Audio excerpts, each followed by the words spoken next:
I'm Chris from Legends of S.H.I.E.L.D., a show taking a look at the greater Marvel Cinematic and television universes, part of the Gonna Geek Network, just like the show you're checking out now. Shows on the network are individually owned, and the opinions expressed may not reflect others. Find other marvelously geeky shows at GonnaGeekNetwork.com.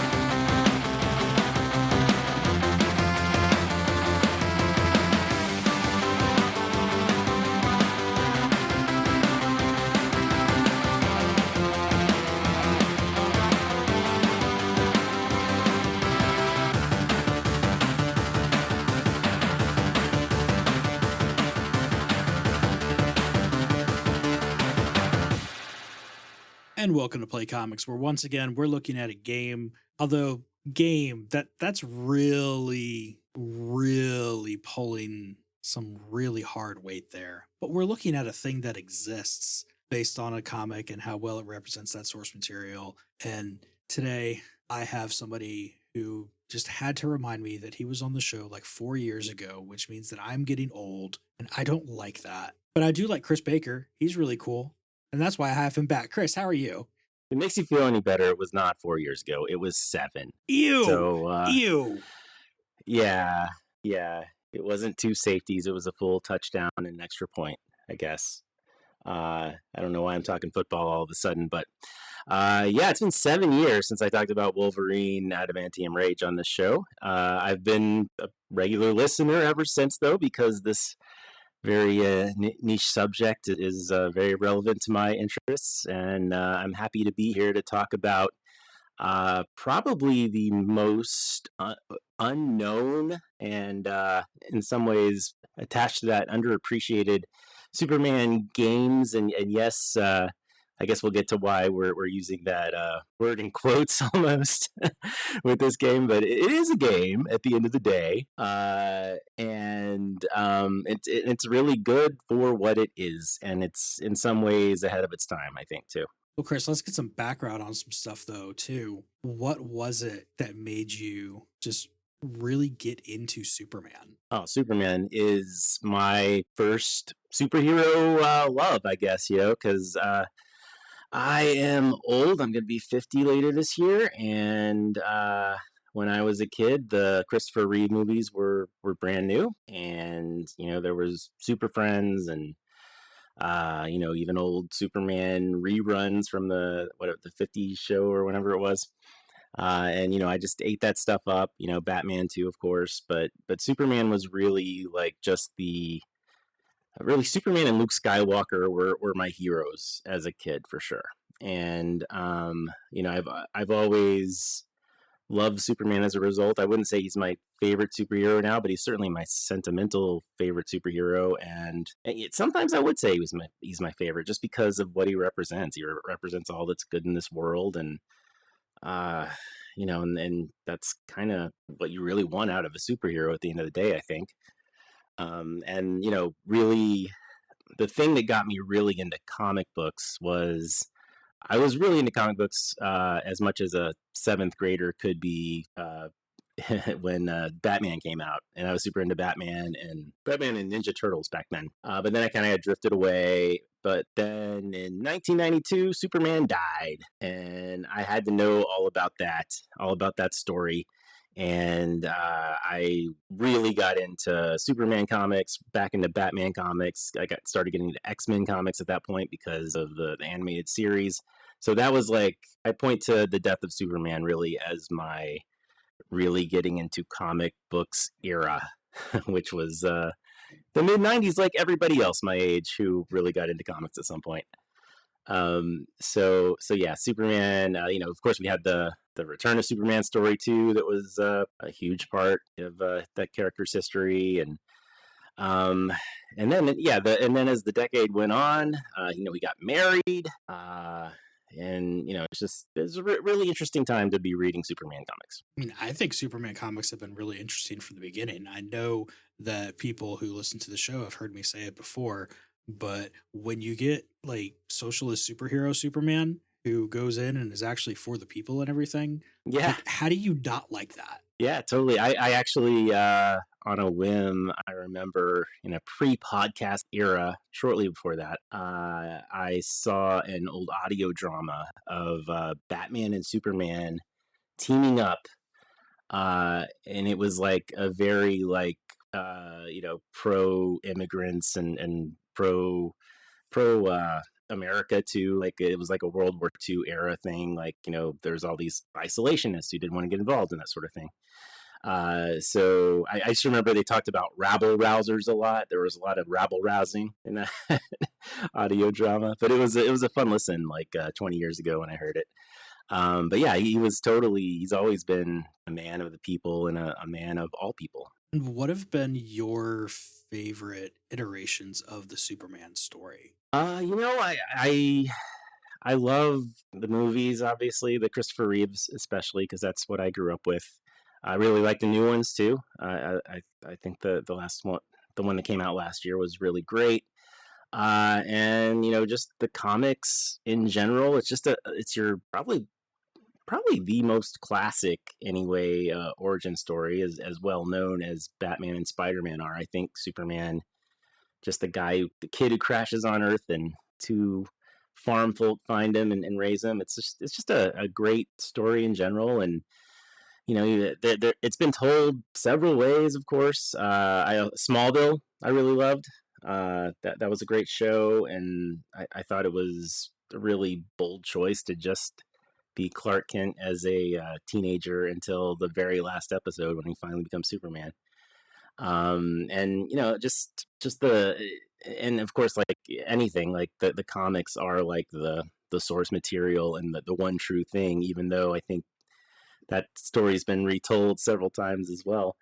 Yeah, it's hard to pin down like what is like the best, because it really is. It's at the end of the day, it's an idea.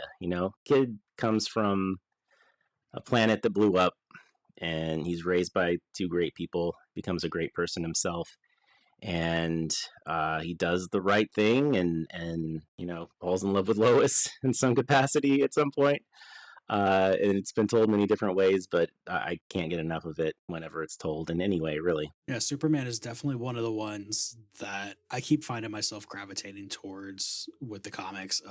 Admittedly, I am a little behind on my comic reading, so that's just me being a horrible person and maybe buying too many comics, if that's even possible. But I'm way behind on my comic book reading in general, so don't feel so bad about yourself there. Oh, I don't feel bad for myself because I've got other friends who are just as bad as I am, if not worse. Oh yeah. Well, don't be too hard on yourself there. But you love the character, you love what he stands for. At the end of the day, any superhero, you can be a fan of a superhero without having read the last 100 issues of their comic. It's fine. You have my permission. Good, because that might be about where I am.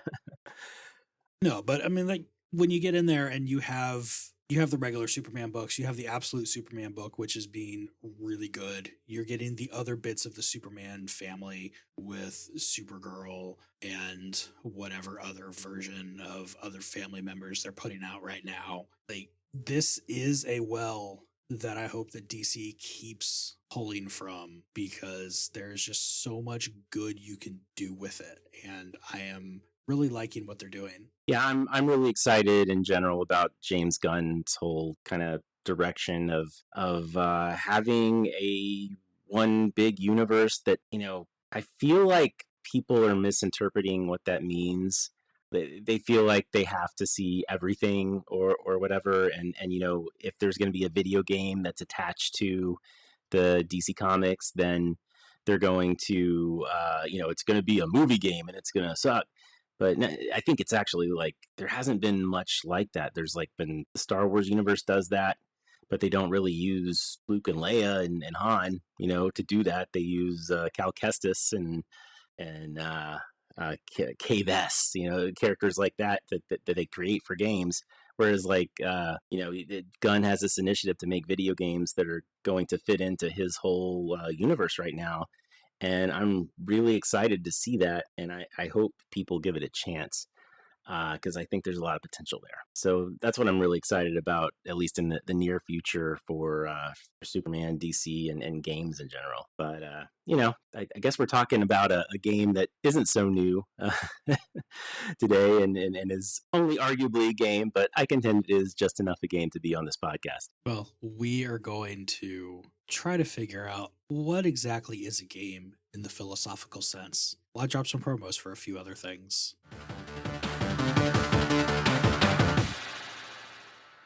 Have you ever turned on a TV show and you're like, are they singing right now? Every single night, the same arrangement. I go out and fight the fight. Was this show always in black and white and set in the 1940s? He housed us. There's no booze, no legal coups. Sounds like a snooze. There's barely any dudes. Don't add on. There's a rhythm. Are they speaking in iambic pentameter? Be this not the time that men are men and women are property? Property, you call me. But tryest to plow this acre, and thy blade may get broken.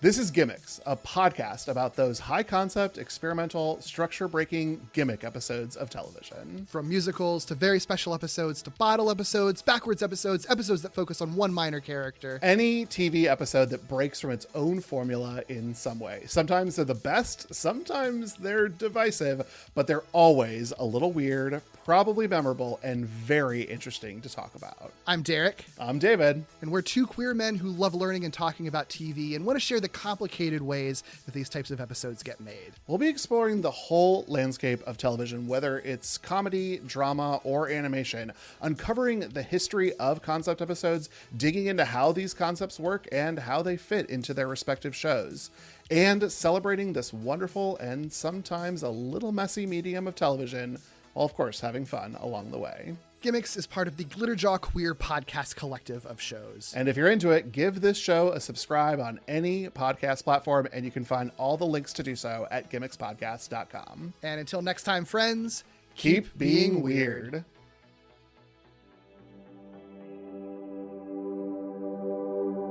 Across the DC multiverse, countless worlds exist in parallel, each with its own history, its own heroes, its own destiny.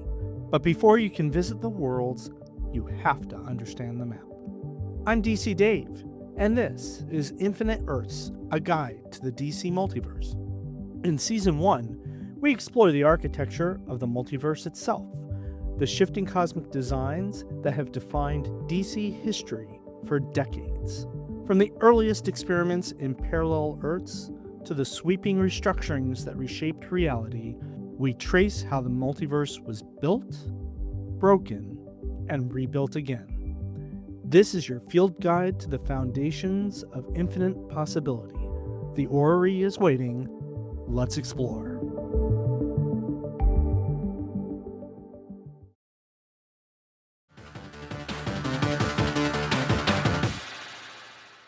Those are some great things to check out. But first, let's finish up here.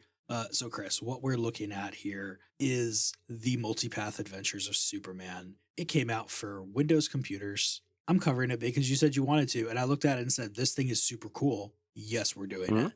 It is.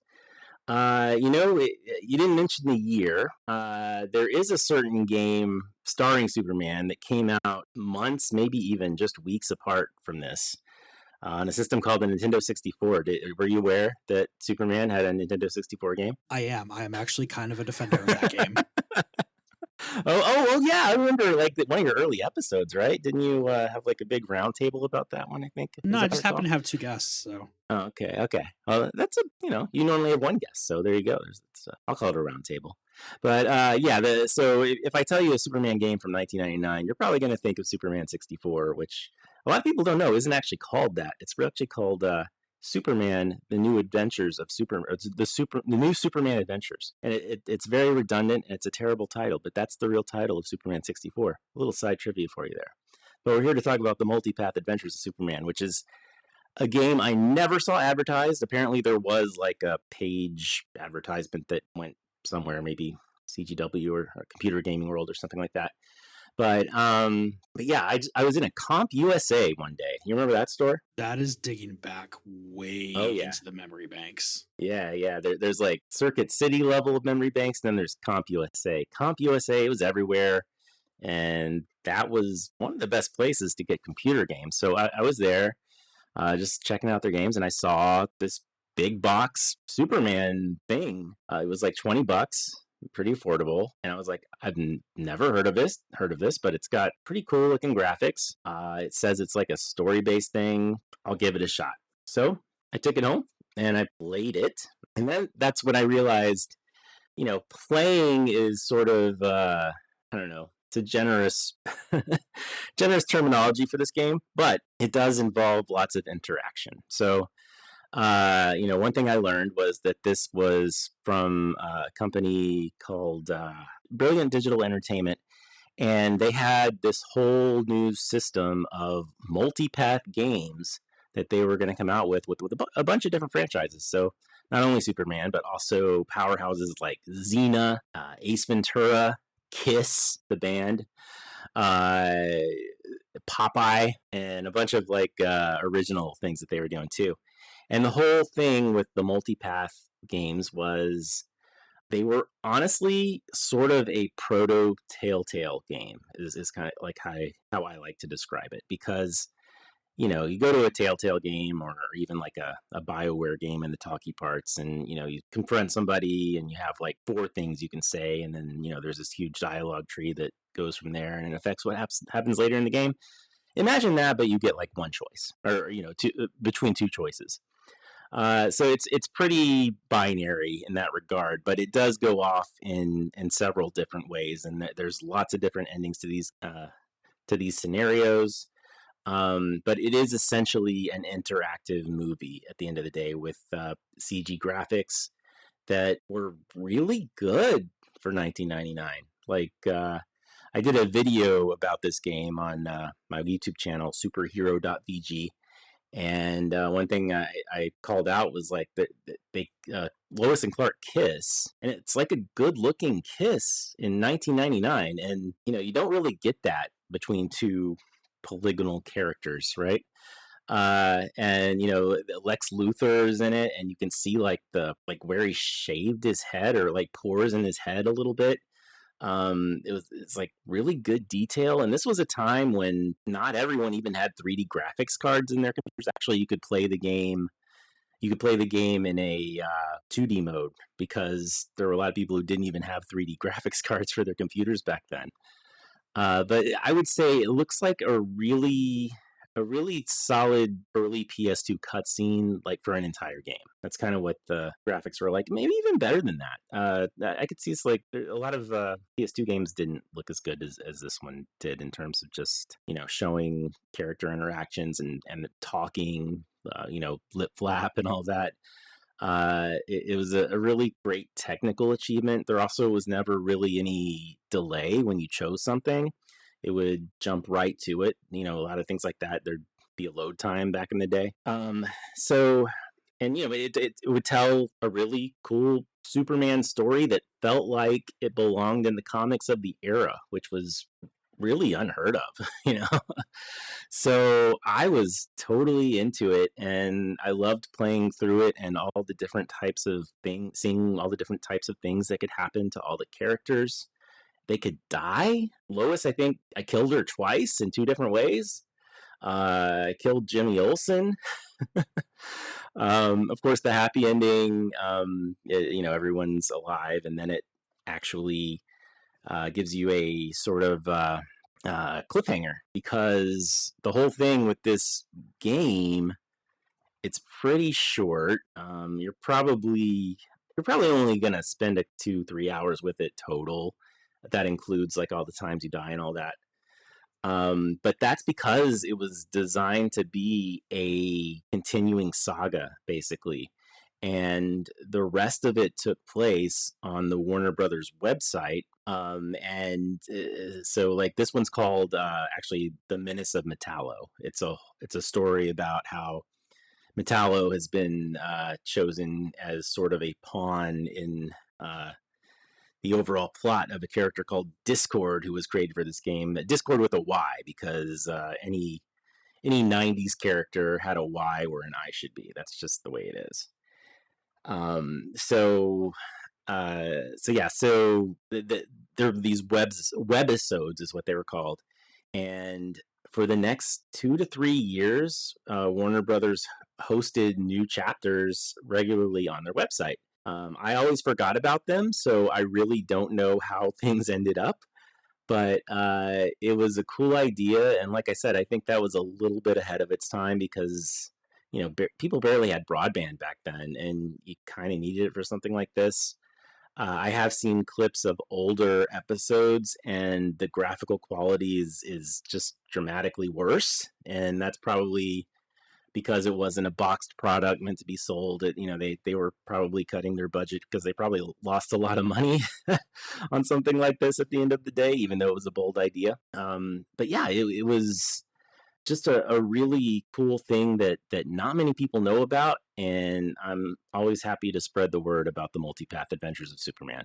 There are so many things that we need to go back and touch on that you dropped in there. Yeah. I think the most important is this Menace of Metallo part of the story better have had a good storyline because it was written by Louise Simonson.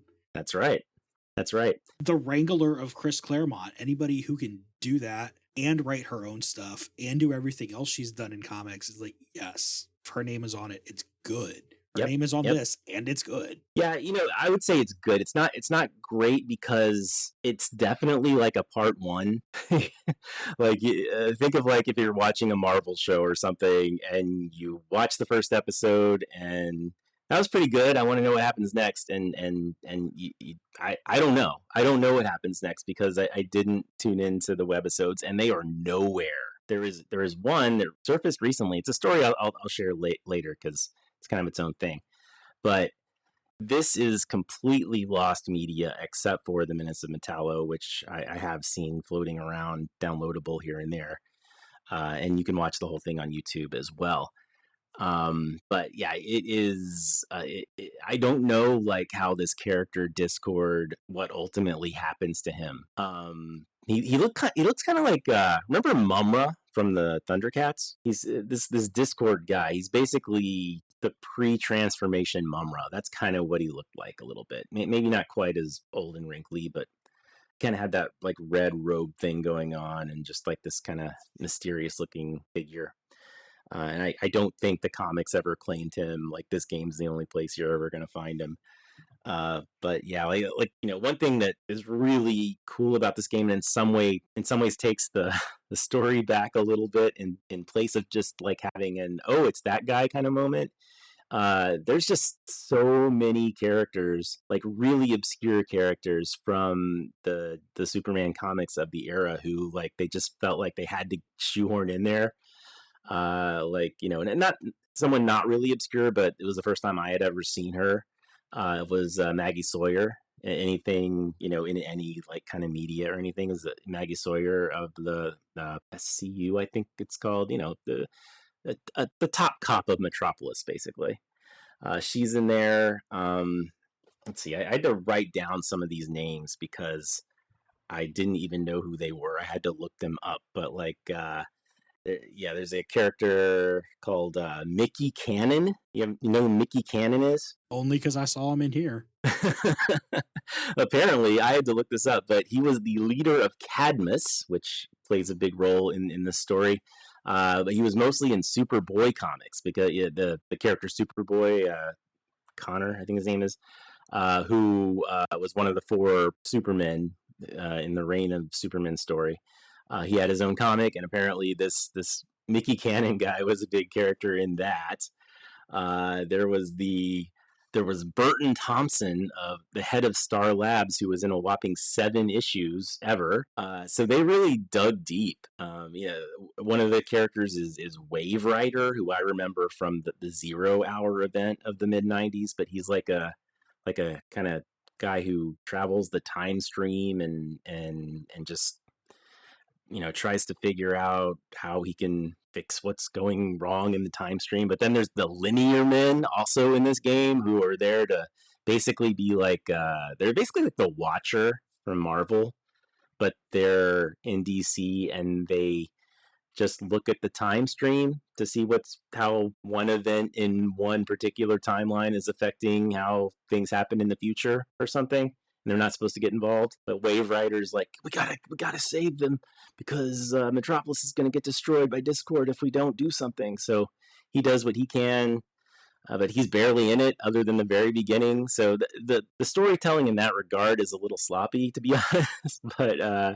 But it does get interesting by the end because this Discord character he's a time traveler himself, and he wants to change the future to be to his liking. So he's like mysteriously granting this technology to Cadmus and to Star Labs and to LexCorp, so that they're building these advanced weapons that he's going to take advantage of in his grand plot. And he's using Metallo to just cause havoc and gather the things that they've created, even though Discord was supplying it to them. It's an okay story, but it's really cool to see. And I do have confidence it got better, but I didn't ever see Boxing the Parasite, which would have been the next episode. With the character Parasite, of course, being the main villain in that one. And then there was a Bizarro one apparently after that. And they went on for 2 or 3 years. You got to remember, though, they're also making the story for a game. And I can totally understand not wanting to pour everything you have into a part of the story that people might not ever really see. So That's true. I'm okay That's with true. this. I mean, on a story level, this is about as good as I'm expecting for a game. Oh yeah, absolutely, absolutely. And you know that is what the game is. It is the story, and the game is the story, and seeing how badly you can mess up, really, because that's really the fun of it is losing. Which is cool. It's cool that losing. It's a choose your own adventure book. You know, you read the choose your own adventure, and you pick the wrong thing. And your character dies a death you never would have guessed in a million years. It's that kind of thing. And yeah, it's really well acted too. Did you check this out much, Chris? Did you see it at least on YouTube? Like most people these days, I had to go and just watch the videos on YouTube. It's really your only option. You can do it on a old PC. And there may be ways to DOS box it or whatever. I don't know. I'm not really into all that, but you get the gist of it by watching it on YouTube. But yeah, I really liked Lois. I thought her performance was really good. Superman's a little. I'm a classic superhero kind of voice, you know. It's not bad, but it's we were a little past that, I think, in the 90s. But he did a really good job anyway of having Superman voice and Clark Kent voice, you know, like just being two distinct characters within one character. The Perry White is awesome. The Metallo has a really great New York accent. I don't know if that's consistent with his actual character or not, but it worked for him there. And the Lex is fantastic. He's like a legit actor who's like in Coen Brothers stuff. I need to look up his name for you. The voice acting overall here is so much better than I was expecting, because I've seen other things from that era and everything is just so super stilted. Yeah. And everything. This one, it's almost like they were just making a cartoon. It really was. That's a good comparison. It's an animated series quality voice cast. Fred Melamed is the name of Lex Luthor. And I know him recently as I think his name was Barry in the show WandaVision. I think he dies like in the black and white episode. He like chokes or something, and I don't know. He's that guy. You would recognize him if you saw him.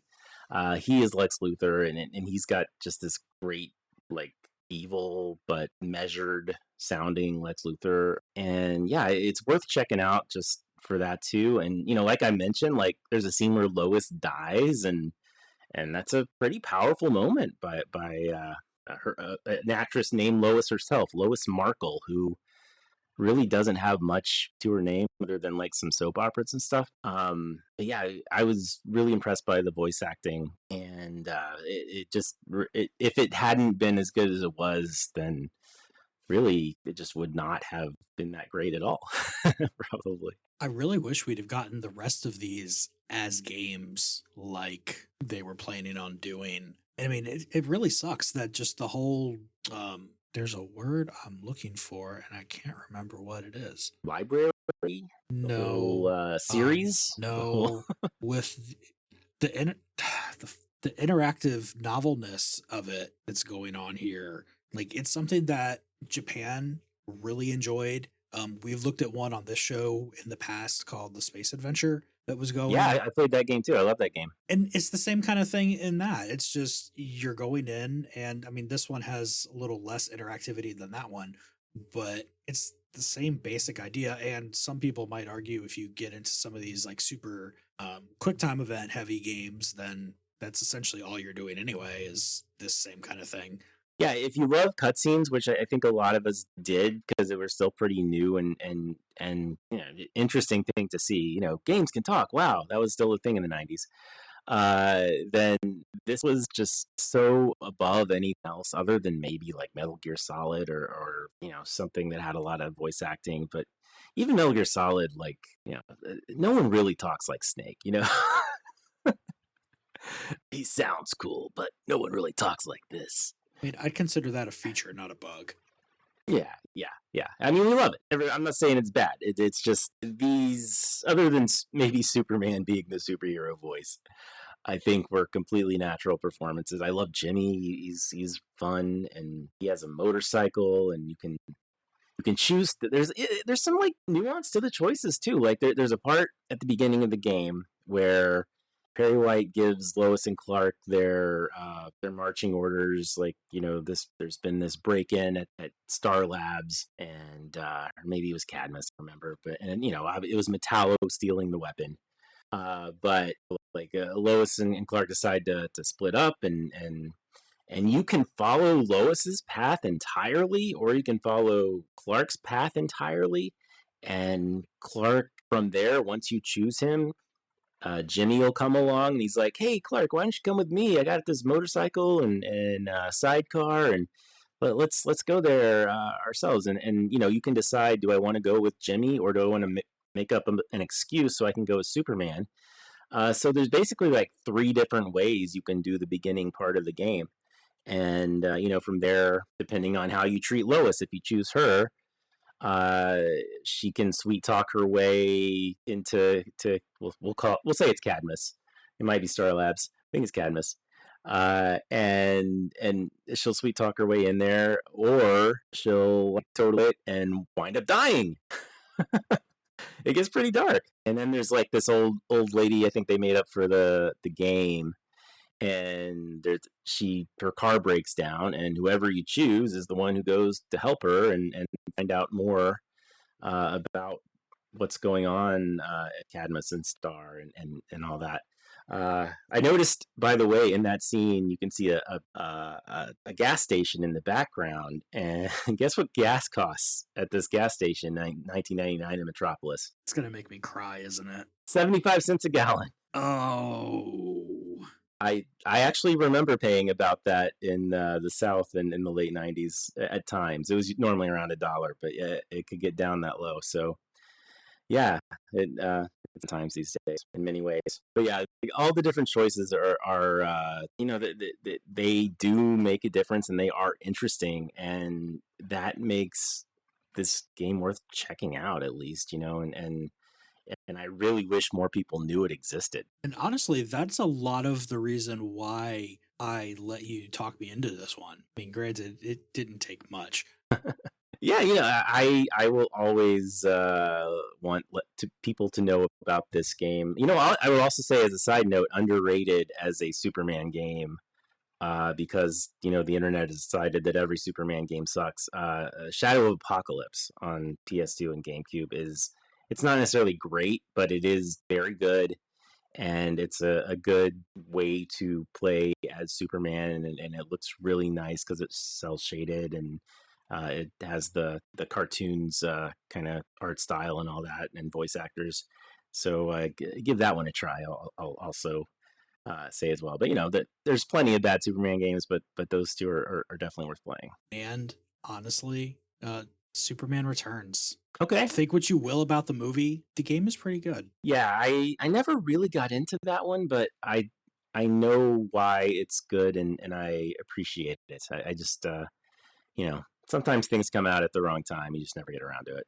That's one of those for me. It's because you're an old man. Yeah. I wasn't that old when it came out. I don't think I was quite 30. I was getting there. Yeah.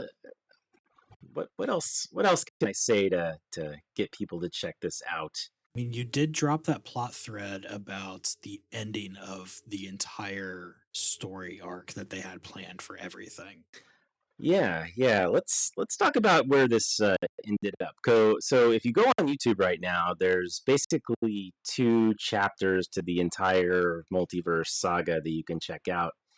There's Menace of Metallo, and then there's one called Soul Survivor, which by this time was completely detached from the whole Discord story, so it doesn't touch on that at all. But it is a dark side story with all the the bad guys from Apocalypse and all that are taking part in it. And the really cool thing about it is it's kind of a personal story as well, because I used to work at Marvel in the video game division, and while I was there, I kind of became friends is probably too much of a word, but I became friendly with Dan Slott, the writer of Amazing Spider-Man. We would DM each other little bits about Spider-Man here and there, and video games and such. And side note, he's like one of the world's best players of Amazing Spider-Man pinball from Zen Studios. He literally is one of the best players of that, in addition to being a great Spider-Man writer. But I want to say around 2015, and I think he saw me tweeting about the Multipath Adventures of Superman, and he was like, "Hey Chris, do you have any idea how I can get a hold of how I can see some of the later episodes of the Multipath Adventures of Superman?" So that sent me on this quest to be, I have a friend at DC Games, and I asked him about it, and he's like, "I have no idea, and I can't find this anywhere. It's just lost, man." So the answer was no. But then and we'd talk about it every 2-3 years, just for whatever reason we'd mention it to each other. But then it was about 2 years ago, and just kind of out of nowhere, someone said, "Hey, I recorded these episodes of the Multipath Adventures of Superman, the ones that Dan Slott wrote." I don't know if I mentioned that. Dan Slott wrote for the Multipath Adventures of Superman, this whole Dark Side saga. That's why it was so hot to see it. He had never seen it before, and if you go on YouTube now and you look up Soul Survivor, the Multipath Adventures of Superman Soul Survivor, you're going to see in the comments section Dan Slott just freaking out, and it's awesome. And that you're also going to notice the graphics just are way less. I don't know if that is because they actually were worse. I think it was, or just because someone recorded it in 2002 and it came out that way. It could be a combination of both of those, actually.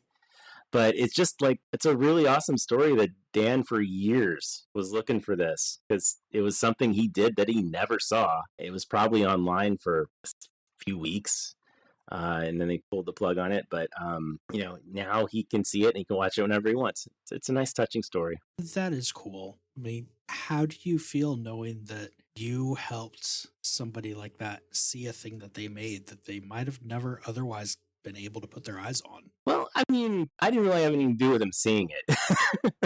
But it was cool that he came to me to be the one who could maybe make it happen. That he thought of me in that regard. So that is that's cool on my end, and I feel so happy for him that he's able to see that, because it is cool to watch, and this is really some of his earliest stuff. He was doing Ren and Stimpy comics, I think, as an intern at Marvel in the mid-90s. And then, he's just kind of one of those kind of up-and-comers for, I think, both Marvel and DC in the late 90s. who just kind of did little things and the stuff that they wanted to get out there but wasn't ever meant to be a hit or anything. And then you get these side projects like Multipath Adventures, and then a few years later he's the main guy on Spider-Man and becomes the longest running Amazing Spider-Man writer ever. And all the while he's like, man, I just want to see that Multipath Adventures of Superman. It's great. I mean, I would ask you how long he wrote Spider-Man, but he's still going. He stopped Spider-Man a few years ago, but I'm gonna take that whole thing out because that's stupid. Then I honestly thought he was. He's writing Superman now. Actually, he has a Superman series now, and he's doing another Spider-Man soon, as I understand it. So, that might have been what had me confused. Yeah. And Superman and Spider-Man are teaming up in a comic book that comes out as we're recording. It's next week. I'm very excited about that. So it's probably been out for months then, and you can find it in the back issues section of your local comic store. Because that is how planning ahead works. Indeed. Although I just finally got around to buying the Batman Deadpool crossover that came out, I think, in fall, and it's March as we record this. I finally have that, and it was on just the shelf at a comic book store I went into. So that particular crossover could still be there at your local comic shop on the shelf. I mean, it's all about what they have room for and everything. So, yeah, get lucky. And if they don't have it, ask, because they might be able to order it for you. Yeah.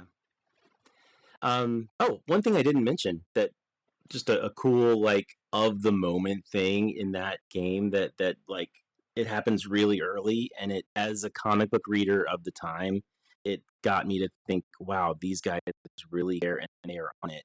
Is the statue of the cover of one of the Funeral for a Friend issues after Superman died, that I think you still see in Metropolis and comics today, is like a centerpiece of Metropolis. It's like, you just didn't see that back then. You didn't see like stuff that was still pretty new and, not traditional, but also still really fit in, but was definitely inspired by comics.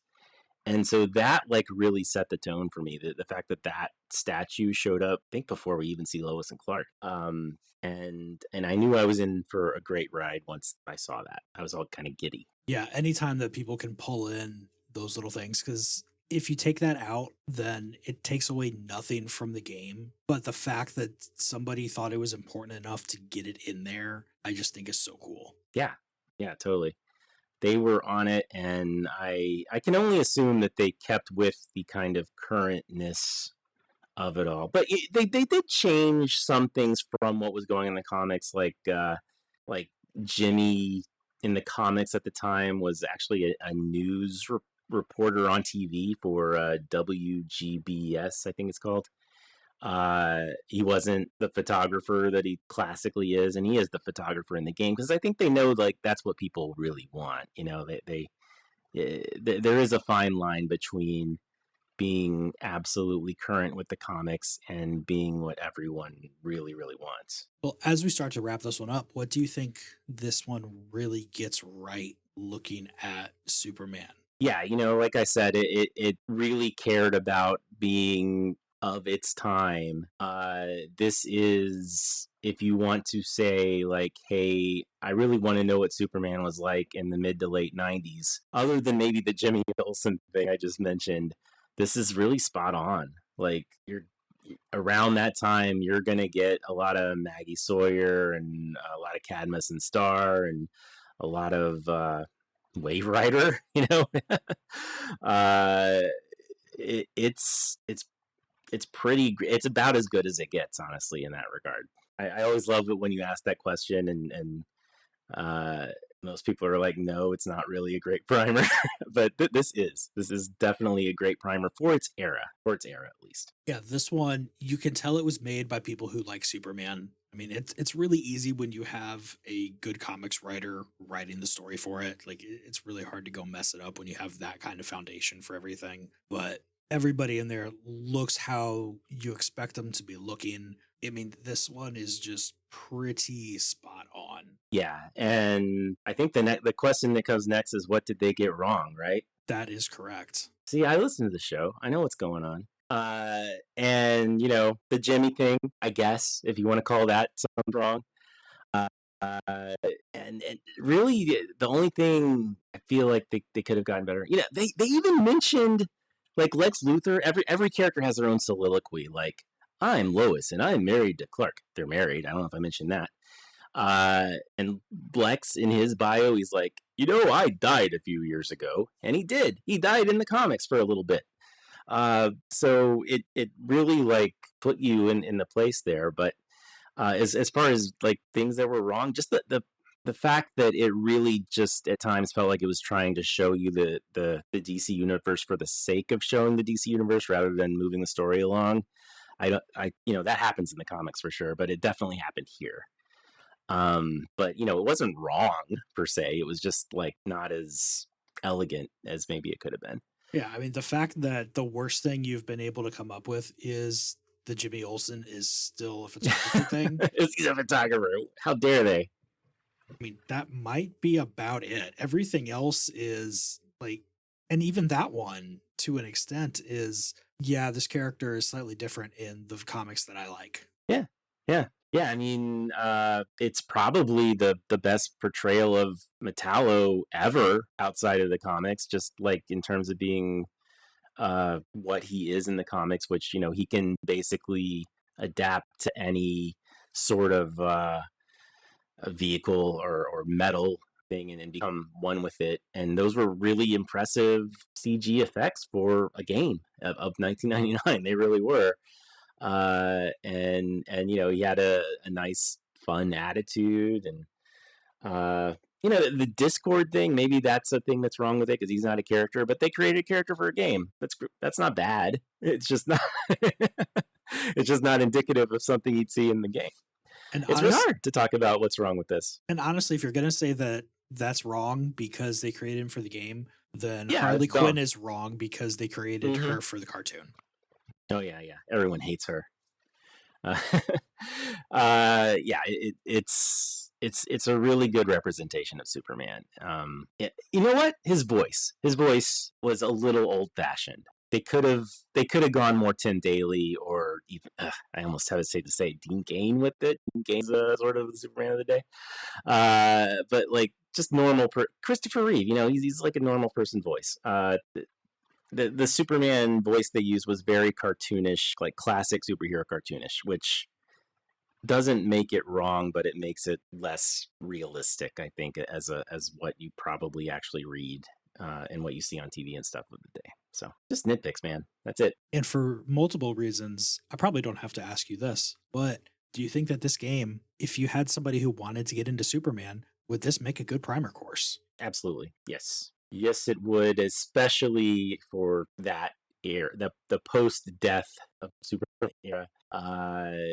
It's just what the comics were at that point, pretty much. Yeah, the only reasons I can think of for why you wouldn't want to use this game as a primer is either you've got somebody who's going to get annoyed that they can't see the entire story and you can't do anything about that, or you don't want to get them into this era of Superman, you want to get them into a different era, because this one is very much that era of Superman when it came out. True. But if you're good with that, then throw him this game. It's good. He didn't have the mullet. I guess maybe he would have had a mullet at this point. I think I can't remember exactly when he cut the mullet off. Oh, I don't care if he was supposed to have the mullet or not. It's not there, and that's a bonus. No mullet. So sorry to all the mullet. The mullet did make an appearance in Justice League Task Force, the game Justice League Task Force. If you want to see mulleted Superman, if you're down with that one, they can stay there. And that's your game. So I might not have been doing this the last time you were on the show, but I know that you know where I'm going. I think I do, and I think I'm prepared. Go for it.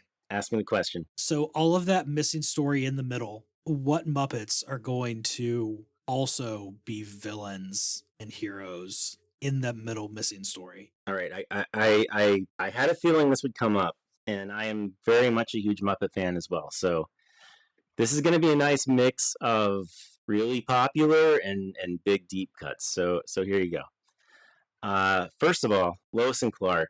I thought really hard about this, and ultimately I just realized, when I was growing up, there were like 3 pop culture power couples to me. Han and Leia, Lois and Clark, and Kermit and Piggy. You got to be Kermit and Piggy in those roles. It's like, you could pick other ones to be cool or whatever, but really Kermit's Superman and Miss Piggy is Lois. It's just got to be that way.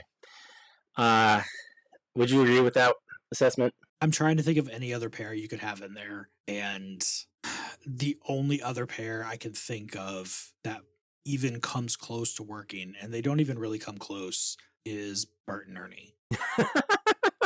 There's something to that. There's also something to Grover because he's Super Grover. I thought about that too. Yeah, but he doesn't have the super iconic Lois to go with him. That's the only thing holding him back. That's true. But yeah, from there on, you got Perry White, and I'm gonna go Pepe. Pepe is Perry White. You know, he gets a little frantic. Don't call me Chief. Just something like that. You know, so Pepe the Prawn is definitely gonna have to be your Perry White. There's even a scene in Muppets from Space where he's like, "I am not a shrimp. I am a king prawn." That's where I fell in love with that character. Love him. Jimmy. I had a couple options here. I think I'm gonna go with the bunny. I forget the bunny's name. You know the bunny I'm talking about? The one from Christmas Carol? Yeah, he was in like an Easter special too, I think, a long time ago. I can't remember the bunny. his I name thought either. I thought about Robin. Robin would be again here too, but he's like related to Kermit, and you know I'm about diversity, so we don't need two frogs in prominent roles, right? So we get a rabbit in there. That works. Yeah. Maggie Sawyer. She's a very, she has a lot of authority to her. She gets things done. She tells people what to do. She's Nanny from Muppet Babies. I mean, not a Muppet per se, but a Muppet character. I guess we'll only be able to film her from way down, but she's got to be a Nanny from the Muppet Babies. That's Maggie Sawyer. Not getting any arguments from me there. There's a character called Dr. Faulkner I didn't mention earlier. She works at Star Labs. I think it might be Cadmus. I get them confused. I found a character called Rampage that she like has a Hulk-like persona in the comics. I don't know if they ever went there in this whole saga. They did not in this game. But she is, all the ladies in this game are very much 90s Lara Croft-esque in their build. Including this, attractive blonde-haired scientist. So, Spamela Henderson is going to play Dr. Faulkner. Remember Spamela? That's been a while. Muppets Tonight. I think that's the only place she ever appeared. But breakthrough performance, Spamela Henderson. And then I think I got four more here. Wave Rider. Wave Rider's a yellow dude. He's very kind of frantic. There's so much on his mind. He's Wembley from Fraggle Rock. Wembley is going to play Wave Rider. Lex Luthor. Lex is tough because, there really aren't that many true villains in the Muppets. So I'm going bald and smart, Doc Bunsen Honeydew. I was so worried you were going to go Oscar there, and I'm very glad you didn't. Well, funny you should mention that because I'm going Oscar for Discord, the main villain in this, because he's pretty grouchy. Discord's pretty grouchy. I don't expect anyone to know Discord very well. I've seen him. I don't really know him that well, but I'm going Oscar for him. And then finally, Metallo.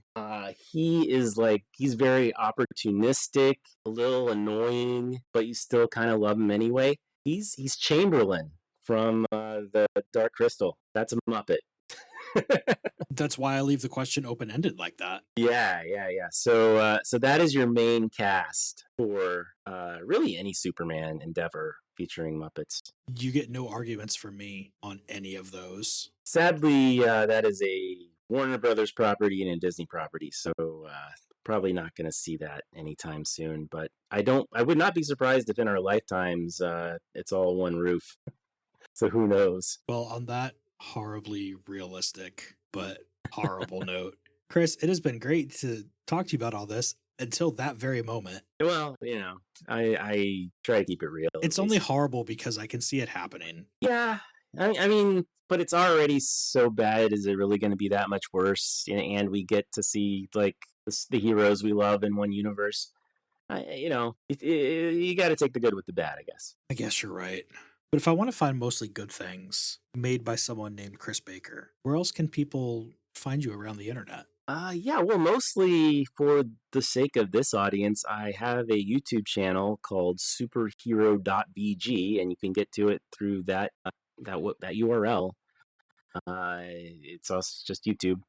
Do kind of video essays and such about superhero video games. Not as much lately, but there's still a bunch of cool stuff on there. As we're recording this, the Marvel Maximum Collection is coming out, and I am currently working on putting like a clip show together, I guess, of past videos I've done concerning all the games in that collection, of which I have said at least something. So that's kind of been fun that I've been working on. It's probably up by the time you're listening to this. I have a book about superhero video games called Wrong! Retro Games, You Messed Up Our Comic Book Heroes. It's a very long and convoluted title that I've been meaning to change forever. But yeah, it's about everything that retro video games got wrong about our superheroes. The question you ask every week. So maybe that makes it especially relevant to this show. And if you like Star Wars, I also have a Star Wars book called X-Wings, Lightsabers, and Scorpion Vader, celebrating 40 years of Star Wars video games on Amazon. And you can get there through scorpionvader.com. And really, that's about it. You could follow me on Blue Sky these days at CBake and whatever the rest of the Blue Sky thing is. That's always hard to remember. CBAKE. Well, just like always, we'll have links to all that stuff, plus any other random things I find, as links down in the show notes, because clicking links is so much easier than trying to remember how to spell things. It is. As always, the best place to find me is over on playcomics.com, where you can find links to all the social media things, which is pretty much Threads and Blue Sky. Not necessarily in that order, but what tends to happen is I realize I'm using one more than the other, and then I try to use the other one more than the first one, and then it goes back and forth like that. So if you don't see me a lot on one place, then look for me on the other one. If you want to be on the show, then check out the list of things that I'm looking to get booked the soonest. There's a link to that down in the show notes, and if you see something on there, then let me know, because those are the things that I'm really looking to find a guest for. Or if you just want to give me some short thoughts about an episode that's coming up, I'll let you know about those right before they're published, so that you can get those thoughts in and everything is fine. The next episode that we're going to be looking at is Superman Returns. I know we talked about it a little bit in this episode here, but we're going to be doing the full proper look at it in the way that only Play Comics can. So if you have any thoughts about this game, how it ties into the movie, anything like that, then let me know and we'll get those into the episode. If you want to help support the show, then you can be like Dan McMahon or Oh No Lit Class and give the show money, because unfortunately it does cost money to run a podcast, but I would be doing it anyway. So if you can't give me money, that's fine. Just make sure to tell friends and family and random people, and tell them that it's good. Tell them that they can cherry pick whatever episode they want. I think it's great, but I'm biased because I make it. So I hope I think it's great. Don't forget that Play Comics is a part of the GonnaGeek.com network, home to such other wonderful shows as Capes on the Couch, who help me keep my sanity. Also, one of my cats really likes listening to Doc. So if you want to hear the voice that can calm the savage beast, or the not so savage beast, or the other not so savage beast, because one of my cats is savage and the other two are actually pretty chill. It's kind of freaky sometimes. Go check out Capes on the Couch. If you want to hear Carrington Martin and I looking at all those kids media things that, they were teaching us lessons and everybody was saying, oh, be nice like the kids in the story. Do all those good things that they're teaching you to do like the kids in the story, all those morals.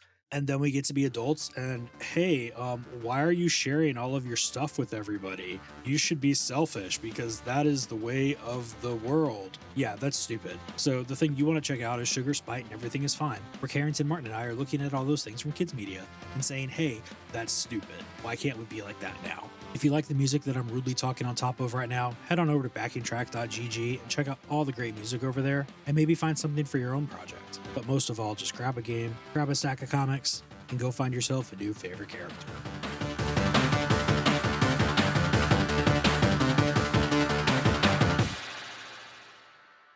Hey, you know what? I just remembered I wrote a review of this game in 1999 when I played it for the first game job I ever had was allgame.com. I'm going to, if you want to put it in your show notes there, I'll include that link, just a Google Doc at this point, because that site is dead. But I'm happy to include that as well for a little blast from the past. Yes, we can definitely do that as well. I'm so excited to get to see that. yeah, it's it's an okay review. It's not bad, but you definitely, like, when you look at stuff that's, God, what, 25 plus years old at this point, it's a little cringy to your modern self, but it's not so bad that I'm not willing to have it out there. I mean, it's also the origins of little baby reviewer Chris. That's true. Because after that, that's the job that got me in the industry in some respect. And then I went to the official PlayStation magazine after that. And I've been around there ever since.